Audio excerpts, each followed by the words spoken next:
अस्सलाम वालेकुम viewers, welcome to champion learnings.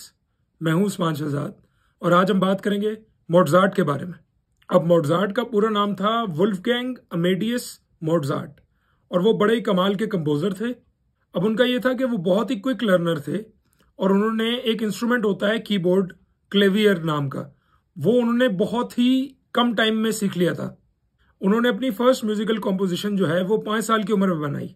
उन्होंने अपने करियर में 600 से ज़्यादा वर्क्स कंपोज किए। अब उनकी ज़िंदगी में फाइनेंशियल स्ट्रगल भी बहुत रही और उन्होंने कई बार अपनी ज़िंदगी में लोन्स लिए। अब मोटजार्ट का जो कॉम्पोजिशन स्टाइल था वो ऐसा था कि उन्होंने बहुत ज़्यादा एक्सपेरिमेंटेशन नहीं की म्यूज़िक के साथ, बल्कि जो एग्जिस्टिंग आर्ट फॉर्म्स थी म्यूज़िक की उनको ही उन्होंने फर्दर एक्सप्लोर किया और मास्टर किया। अब मोटजार्ट का बड़ा ही कमाल का कोट है, neither a Lofty degree of intelligence nor imagination nor both together go to the making of genius. Love, love, love. That is the soul of genius. अब इसका मतलब बेसिकली ये है कि दुनिया में कोई भी ऐसी डिग्री नहीं है जो कि आपको जीनियस बना सके। होता क्या है कि हम डिग्री को इंटेलिजेंस के साथ एसोसिएट करते हैं। डिग्री का आपकी मेंटल एबिलिटी से कोई ताल्लुक नहीं है। अगर आपके पास बहुत सारी डिग्रीज हैं तो इसका यह मतलब नहीं है कि आप स्मार्ट हो बहुत ज्यादा। आप इसी बात से अंदाजा लगा लो कि दुनिया में कितने स्टूडेंट्स हैं जो कि डिग्री करते हैं, लाखों स्टूडेंट्स हैं, लेकिन एक्चुअल में कितने जीनियसेस हैं इस दुनिया में जिन्होंने वाकई दुनिया को चेंज किया? बहुत ही कम। तो इसका मतलब हर डिग्री लेने वाला जीनियस नहीं होता।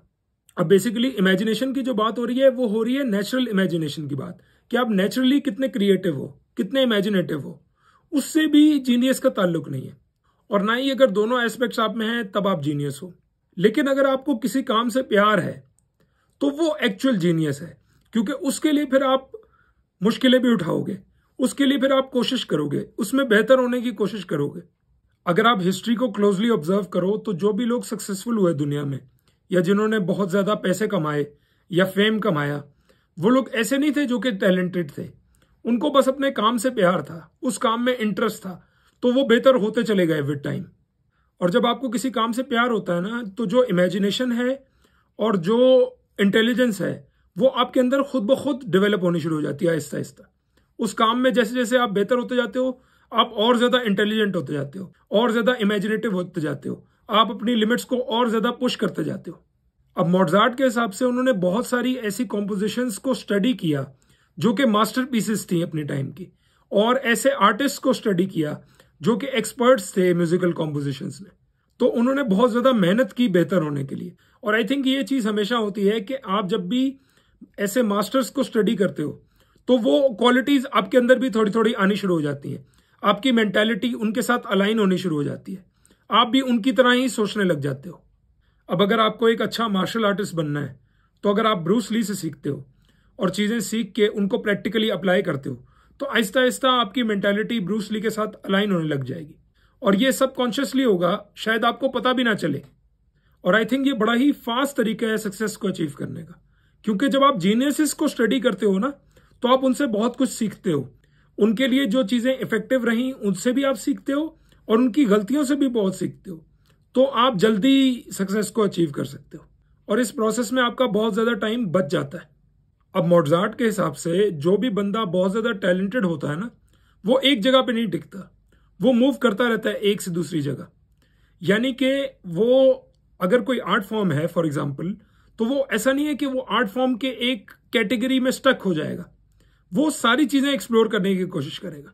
जैसे फॉर एग्जाम्पल कोई एक्टर है जो कि एक सर्टन तरह के रोल्स के लिए फेमस है, अगर उसमें बहुत ज्यादा टैलेंट होगा तो वो और रोल्स में भी मूव करेगा, वो वर्सेटैलिटी लाएगा, वो हीरो के रोल्स भी करेगा, विलन रोल्स भी करेगा, साइड कैरेक्टर्स भी करेगा और डिफरेंट जॉनर्स को एक्सप्लोर करेगा।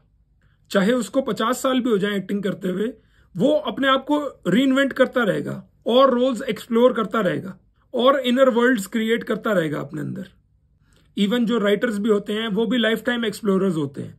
ऐसा नहीं कि उन्होंने एक जॉनर की बुक लिखी और वो बहुत ज्यादा फेमस हो गई तो वो अब उसी जॉनर में स्टक रहेंगे, ऐसा नहीं है। वो अपने आप को चेंज करते रहते हैं, वो अपने जॉनर्स को चेंज करते रहते हैं। एक फिक्शन बुक लिखी, वो बहुत ज्यादा सक्सेसफुल हो गई तो अब नॉन फिक्शन भी ट्राई करेंगे, किसी और जॉनर को भी ट्राई करेंगे। तो राइटर्स की इनोवेशन लाइफ टाइम चलती ही रहती है। अब मोटजार्ट के हिसाब से जो अच्छी तरह से और फ्लुएंटली बात करना एक बहुत ही बड़ी आर्ट है, लेकिन कब बात करना रोकना है ये भी एक बहुत बड़ी आर्ट है। जैसे फॉर एग्जांपल आप किसी कॉन्वर्सेशन में हो, किसी बंदे के साथ बात कर रहे हो, और ज्यादातर लोगों का क्या होता है ना कि वो बाइनरी चलता है उनका दिमाग थोड़ा फ्लेक्सिबल नहीं होता, एक नोशन को पकड़ के बैठे रहते हैं लोग, और कई लोग तो बिल्कुल विदाउट थिंकिंग बोलते हैं। तो ऐसे बंदे के साथ बहस करने का कोई फायदा नहीं है, क्योंकि वहां से कुछ नहीं मिलने वाला आपको। खामखा आप अपने आप को हाइपर करोगे उससे बात करके। इस कोट की एक और डिफरेंट इंटरप्रिटेशन भी हो सकती है कि जब भी आप बोल रहे हो तो आपको यह पता होना चाहिए कि कब मुझे सुनना है और कब बोलना है, क्योंकि जो ज्यादा बोलता है और कम सुनता है वो कम सीखता है।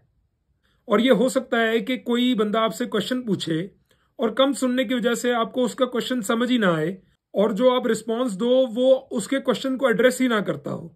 तो सुनना बहुत जरूरी है। अब मोज़ार्ट का क्या था कि जब भी वो काम करते थे ना, तो वो अपनी फीलिंग्स की बेस पे काम करते थे। फीलिंग्स का मतलब ये कि जो भी वो अपने आर्ट के बारे में सोच रहे हैं वो उस पे काम करते थे कि उनको अपनी आर्ट को कंप्लीट करके और उस प्रोसेस में क्या फील हो रहा है, ना कि वो ये चीज कंसिडरेशन में रखते थे कि लोग कैसा फील कर रहे हैं उनकी आर्ट के बारे में। लोग उनकी आर्ट को अप्रिशिएट कर रहे हैं, क्रिटिसाइज कर रहे हैं, इससे उनको कोई मतलब नहीं था। और आई थिंक हर आर्टिस्ट जो होता है वो अपने लिए बनाता है अपना आर्ट पीस, किसी और को दिखाने के लिए नहीं कि लोग उसको अप्रिशिएट करेंगे, क्रिटिसाइज करेंगे। वो तो बात की बात है, हो सकता है अप्रिशिएट ना भी करें, आपने अपनी तरफ से बहुत अच्छी चीज बनाई लेकिन लोग अप्रिशिएट ना करें, लेकिन उससे वो चीज बुरी नहीं हो जाती। क्योंकि अगर आपको लॉन्ग टर्म कोई काम करना है ना, तो आपको अपने ऊपर ही रिलाई करना पड़ेगा, क्योंकि कभी आपको क्रिटिसिज्म मिलेगा, कभी अप्रिसिएशन भी मिलेगा। तो दोनों चीजों पे आपको ध्यान नहीं देना है, बल्कि आपको बस अपना काम करते जाना है। क्योंकि अगर इन चीजों पे ध्यान देने लग गए तो आपका ध्यान अपने काम से हट जाएगा। तो काम पे ध्यान देना है पूरी तरह से। और ये चीज वैसे भी आपके हाथ में नहीं है। लोगों को क्या चीज पसंद आएगी और क्या पसंद नहीं आएगी ये आप कभी भी प्रिडिक्ट नहीं कर सकते पूरी तरह से। कुछ हद तक प्रिडिक्ट कर सकते हो, लेकिन पूरी तरह से प्रिडिक्ट नहीं कर सकते। हो सकता है आप अपनी तरफ से बहुत अच्छी चीज बनाओ, लोग कहें यार ये तो बिल्कुल ही बेकार है, और हो सकता है आप अपनी तरफ से बिल्कुल बेकार चीज बनाओ, आपको यार ये तो बिल्कुल ही बकवास है, लोगों को बहुत पसंद आ जाए। तो ऐसा भी होता है। तो ये चीज कभी भी आप प्रिडिक्ट नहीं कर सकते। तो आपके लिए इंपॉर्टेंट क्या चीज होनी चाहिए कि मुझे वो चीज कितनी पसंद आ रही है। और लोगों का ओपिनियन भी एक वजह होती है कि आप बहुत सारे जॉनर्स को एक्सप्लोर नहीं करते।